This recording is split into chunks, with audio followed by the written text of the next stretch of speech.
Petit-on de Jean-François Bladet. Il y avait une fois une veuve qui vivait fort à son aise avec Petit-on, son fils unique. Petit-on dépassait déjà les 20 ans. On a vu souvent des garçons plus bêtes que lui, mais il était si confiant qu'on l'avait dupé plus de 100 fois sans qu'il se fût corrigé. « Mon ami, lui dit un jour sa mère, c'est aujourd'hui la foire à l'Airac. Dans 1 heure, tu partiras pour aller y vendre notre plus belle paire de bœufs. Méfie-toi de ces canailles de maquignons et ne lâche nos bêtes que contre de bons écus. »« Mère, vous serez obéie, et combien demanderai-je de nos bœufs ?»« Mon ami, tu verras bien quel est leur prix sur le champ de foire. Rends-toi compte du cours, demande le juste, la raison. »« Oui, mère, le juste, la raison. Comptez sur moi pour faire à votre volonté. » Petit-on déjeuna donc comme un homme qui doit aller loin, et tria ses bœufs, les lia aux joues, s'habilla de neuf, prit son aiguillon et partit. À midi juste, il arrivait sur le champ de foire de l'Airac. 2 canailles de maquignons s'approchèrent. « Bonjour, Petit-on, combien demandes-tu de tes bœufs ?»« Mes amis, j'en demande le juste, la raison. »« Petit-on, tu n'en demandes pas peu de choses. »« Mes amis, j'en demande le juste, la raison. Vous ne les aurez pas à 2 liards de moins. »« Eh bien, Petit-on, les bœufs sont vendus. Top là et attends-nous. Le temps d'aller te chercher en ville le juste, la raison. » Les 2 canailles de maquignons partirent et revinrent bientôt, portant chacun un cornet de papier.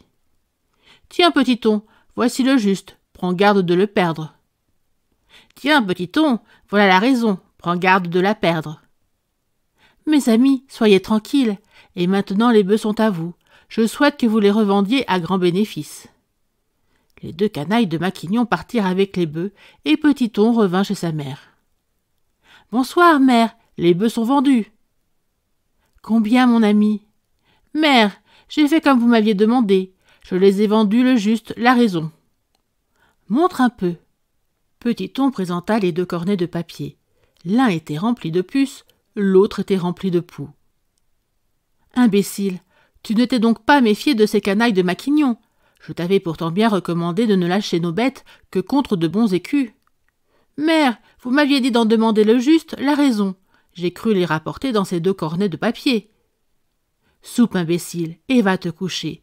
Ce n'est pas toi qui prendras jamais le loup par la queue. » Petit-on obéit, sans mot dire, mais dans son lit, il se mit à penser. « J'ai fini d'être confiant. Ceux qui me duperont désormais pourront se vanter d'être avisés. Ah, ma mère m'a dit, ce n'est pas toi qui prendras jamais le loup par la queue. Nous allons voir. » Cela pensé, Petit-on se leva, s'habilla doucement, dans l'obscurité, prit un bon bâton de chêne, une corde grosse comme le doigt, et partit. À minuit, il était dans un grand bois, où les loups ne manquaient pas. Là, il arrangea sa corde en nœud coulant sur le passage battu par les mâles bêtes et se cacha, son bon bâton de chêne à la main. Petit-on n'attendit pas longtemps. Un quart d'heure après, un grand loup venait se prendre au nœud coulant. Aussitôt, le loup l'empoigna par la queue, tapant à grands tours de bras avec son gros bâton de chêne. Pan, pan, pan. Le grand loup avait trouvé son maître. Petit-on l'amena comme il voulut, la corde au cou. Au lever du soleil, il était de retour à la maison. « Bonjour, mère. Hier soir, vous m'avez dit, ce n'est pas toi qui prendras jamais le loup par la queue. Regardez, mère, et pardonnez-moi de vous avoir fait mentir. Maintenant, j'ai fini d'être confiant. Ceux qui me duperont désormais pourront se vanter d'être avisés. » Cela dit, Petit-on alla prendre un superbe bélier dans l'étable, le saigna et l'écorcha, en ayant soin de laisser tenir les cornes à la peau. Puis, il en revêtit si bien le grand loup que le mâle bête avait l'air d'un véritable bélier. « Adieu, mère, je pars pour la foire de Dune. Comptez que mes 2 canailles de maquignons auront bientôt de mes nouvelles. »« Adieu, mon ami, que le bon Dieu te conduise. » À midi juste, Petit-on arrivait, avec son grand loup vêtu en bélier sur le champ de foire de Dune. Les 2 canailles de maquignons s'approchèrent.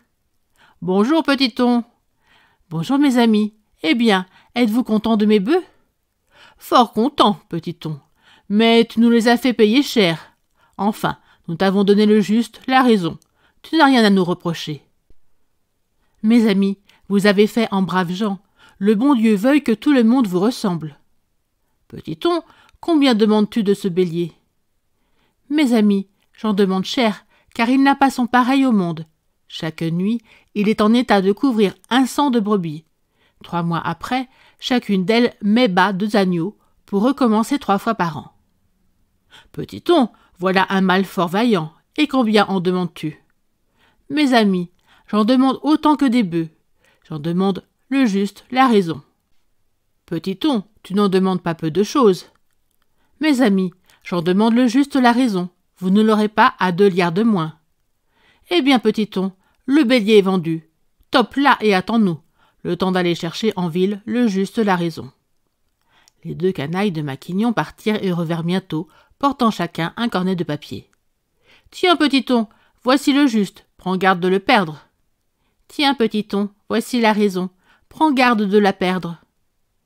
Mes amis, soyez tranquilles, et maintenant le bélier est à vous. Je souhaite que vous le revendiez à grand bénéfice. Les 2 canailles de Maquignon partirent avec le bélier, et petit-on revint chez sa mère. Chemin faisant, il se frottait les mains et pensait. Allez, braves gens, allez enfermer ce grand loup dans une étable de 100 brebis. Les 2 canailles de Maquignon n'y manquèrent pas. Une fois seul, le grand loup fut vite sorti de sa peau de bélier. Aussitôt, il tomba sur les 100 brebis. Les pauvres bêtes sautaient épouvantées. À la porte de l'étable, les 2 canailles de Maquignon écoutaient. Petit-on n'a pas menti. Voici un mâle fort vaillant, comme il se démène. Mais le lendemain matin, ce fut une autre affaire. Les 2 canailles de Maquignon ouvrirent la porte de l'étable. Aussitôt, le grand loup détala au galop. Milliards de Dieu, un loup, un grand loup, milliards de Dieu. Nos 100 brebis sont étranglées. Petit-on s'est vengé de nous. Milliards de Dieu, cela ne se passera pas comme ça. Les 2 canailles de Maquignon prirent leurs bâtons et partirent. Mais Petit-on se méfiait. Dès la pointe de l'aube, il siffla son chien Mouret, un brave animal fort sage, bien dressé comme pas un. Tout ce que son maître lui commandait, il le comprenait et le faisait du premier coup. Enfin, il ne manquait à Mouret que la parole. « Ici, Mouret, viens que j'attache dans les poils de ton poitrail cette vessie pleine de sang de poule. Écoute, j'attends 2 canailles de Maquignon. Quand ils seront là, tu feras semblant d'être enragé. Je t'empoignerai par la peau du cou et je ferai semblant de te saigner, en crevant avec ce couteau la vessie pleine de sang de poule.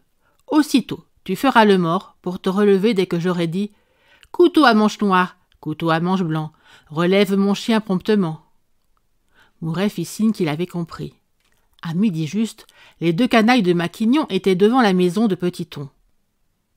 Le jeune homme les attendait, son bon bâton de chêne à portée de la main. Cela refroidit un peu les visiteurs. « Bonjour, mes amis. Eh bien, êtes-vous contents de votre bélier ?»« Ah, brigands! Ah, canailles !»« Calmez-vous, braves gens, sinon gare à mon bon bâton de chêne. Écoutez, vous m'avez dupé, je vous l'ai rendu. À qui tu le fais, fais-le lui. Nous voilà quittes. Je ne crains personne. Battons-nous si vous le voulez. Soyons bons amis si cela vous plaît. » Les 2 canailles de Maquignon n'avaient pas mot à dire. « Eh bien, Petit-on, soyons bons amis. » C'est dit, allons à l'auberge, riboter et trinquer ensemble. Alors Petit-on fit signe à Mouret. Aussitôt, le brave chien hérissa son poil, roula les yeux, tira la langue et bava, comme s'il était véritablement enragé. Les 2 canailles de Maquignon étaient blancs de peur. Mais Petit-on tira son couteau, empoigna Mouret par la peau du cou et creva la vessie pleine de sang de poule, cachée dans les poils du poitrail. Le chien tomba comme mort. Et maintenant, mes amis, allons à l'auberge riboter et trinquer ensemble. Tous 3 allèrent à l'auberge, s'attabler et deviser en trinquant. Petit-on, tu es un bougre fort et adroit. Empoigner un chien enragé par la peau du cou, le saigner avec un couteau, voilà ce que bien peu d'hommes sont capables de faire sans se laisser mordre. Mes amis, vous vous trompez. À faire ce que vous avez vu, je n'ai pas le moindre mérite. Regardez ce couteau, qui n'a l'air de rien.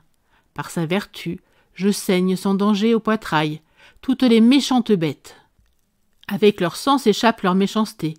Quand je veux les ressusciter, je n'ai qu'à leur montrer mon couteau et à dire « Couteau à manche noire, couteau à manche blanc, relève mes bêtes promptement. » Aussitôt, mes bêtes se relèvent guéries et douces, tranquilles, comme des agneaux nés depuis un mois. « Petit-on, tu veux rire ?» Mes amis, venez dehors et vous verrez si je mens. Tous trois sortirent. Mouret faisait toujours le mort. Petit-on s'approcha de la bête, lui montra le couteau et dit « Couteau à manche noire, couteau à manche blanc, relève mon chien promptement. » Aussitôt, Mouret sauta de 3 pieds en l'air et vint lécher la main de son maître. « Petit-on, tu n'as pas menti. Veux-tu nous vendre ce couteau ?»« Mes amis, qu'en feriez-vous ?»« Petit-on, si nous avions ce couteau, notre fortune serait bientôt faite. Sur les champs de foire, nous irions acheter tous les bœufs et vaches méchants, tous les chevaux et mulets vicieux. Nous les saignerions ainsi que tu as fait de ton chien, pour les ressusciter guéris et doux, tranquilles, comme des agneaux nés depuis un mois. » Mes amis, vous avez raison, mais à votre propre compte, mon couteau vaut cher. Vous ne l'aurez pas à moins de 1000 pistoles. « Non, petit-on, c'est trop cher. »« Mes amis, je n'en rabattrai pas 2 liards. Si vous dites encore non, pas plus tard que demain matin, je vais courir les champs de foire et gagner pour moi-même la fortune que vous lâchez. »« Petit-on, voici tes 1000 pistoles. »« Mes amis, voici mon couteau. Je souhaite qu'il vous serve à faire fortune. » Les 2 canailles de Maquignon repartirent, contents comme des merles.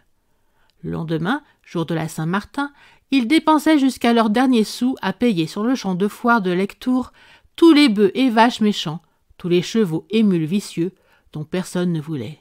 « Notre fortune est faite, notre fortune est faite !» Le soir même, ils touchèrent tous ces animaux dans un grand pré, au bord de la rivière du Gers. Là, avec le couteau, ils les saignèrent au poitrail jusqu'au dernier. C'était pitié de voir les pauvres bêtes couchées mortes sur l'herbe, rouges de sang. Alors, les 2 canailles de Maquignon leur présentèrent le couteau. « Couteau à manche noire, couteau à manche blanc, relève nos bêtes promptement. » Les bêtes ne bougèrent pas. « Couteau à manche noire, couteau à manche blanc, relève nos bêtes promptement. » Les bêtes ne bougèrent pas. « Couteau à manche noire, couteau à manche blanc, relève nos bêtes promptement. » Les bêtes ne bougèrent pas. « Milliards de Dieu, toutes nos bêtes sont mortes. Milliards de Dieu, nous sommes ruinés. Petit-on s'est encore vengé de nous. Milliards de Dieu, cela ne se passera pas comme ça. » Les 2 canailles de Maquignon firent comme ils avaient dit. À force de guetter Petit-on sans être vus, ils finirent par le surprendre, dormant dans son lit. Alors ils lui lièrent les pieds et les mains, l'enfermèrent dans un sac et le chargèrent sur leurs épaules pour aller le noyer dans la Garonne. Mais la charge était lourde, et la Garonne était loin. À mi-chemin, les porteurs n'en pouvaient plus. Ils posèrent donc leur sac au milieu d'un bois et entrèrent dans une auberge pour s'y reposer, en buvant bouteille. Jusque-là, Petit-on n'avait pas soufflé mot, mais alors il se mit à crier comme un aigle. « Au secours, au secours !» À ce moment, passait dans le bois un jeune homme touchant un troupeau de 1000 porcs. « Au secours, au secours !» Le porcher s'approcha. « Mon ami, quels sont les gueux qui t'ont enfermé dans ce sac ?»« Brave homme, ce sont 2 valets du roi qui me portent à leur maître.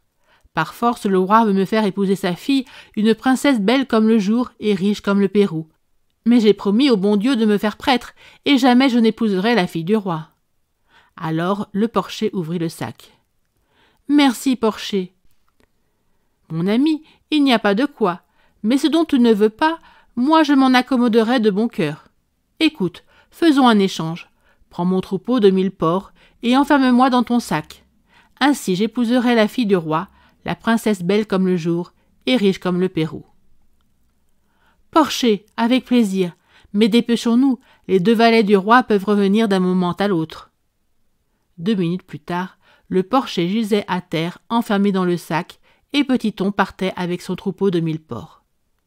Il n'était pas à 100 pas que les 2 canailles de Maquignon revinrent pour leur mauvaise œuvre. Faisant semblant de rien, Petit-on les surveillait. Arrivés au bord de la Garonne, ils ouvrirent le sac, y jetèrent une grosse pierre, le lancèrent dans l'eau et se sauvèrent comme si le diable les emportait. Mais Petit-on nageait comme un barbeau. Il sauta dans la Garonne, repêcha le sac et délivra le porcher. « Merci, mon ami, tu m'avais pourtant promis mieux que cela. »« Porcher, je t'ai promis selon ce que je croyais. »« Mon ami, je ne te reproche rien. Tu m'as sauvé la vie, prends la moitié de mon troupeau de 1000 porcs. Porcher, avec plaisir. Le partage fait, chacun tira de son côté. Tout en longeant la Garonne avec ses bêtes, Petiton rencontra 3 lieues plus loin les 2 canailles de Maquignon. Alors, il enfonça son béret sur les yeux pour n'être pas reconnu. « Bonjour, mes amis. »« Bonjour, Porcher. Ces beaux porcs sont-ils à toi ?»« Oui, mes amis, il y en a 500. »« Porcher, où les as-tu achetés ?»« Mes amis, je les ai achetés à la foire de Valence d'Agen. »« Porcher, combien les as-tu payés ?» Petiton releva son béret de sur les yeux. « Mes amis, je les ai payés le juste, la raison. » Les 2 canailles de Maquignon reculèrent épouvantés. « Mes amis, n'ayez pas peur, je ne vous tuerai pas, je ne vous dénoncerai pas à la justice. En tâchant de me noyer dans la Garonne, vous avez fait ma fortune sans le vouloir. Au fond de l'eau, les porcs vivent par millions et par liasses. Je ramène 500 et je ne me contenterai pas de si peu. »« Petiton, dis-tu vrai ? » ?»« Mes amis, croyez-moi si vous voulez, moi je vais vendre mes 500 porcs à Agen. Aussitôt fait, je replonge pour en aller chercher d'autres. » Petiton parlait avec un tel air de vérité que les 2 canailles de Maquignon ne se méfiaient plus. « Petiton, nous allons faire comme toi. »« Bonne chance, mes amis. Plongez, je nage comme un barbeau. Plongez, je suis là pour un coup, s'il vous arrive malheur. » Les 2 canailles de Maquignon sautèrent dans la Garonne. « Au secours, au secours !» Petiton crevait de rire. « Buvez, gueusards, buvez, brigands !» Les 2 canailles de Maquignon se noyèrent, et on n'en entendit plus parler jamais. Jamais. Petiton retourna chez sa mère et ne tarda pas à se marier avec une fille belle comme le jour. Il vécut longtemps, heureux et riche, avec sa femme et ses enfants. Merci d'avoir écouté cette vidéo. Si cette vidéo vous a plu, vous pouvez vous abonner gratuitement à la chaîne Coin Livre Audio. N'oubliez pas de liker avec le pouce vers le haut. Vous pouvez aussi me laisser un commentaire. À bientôt.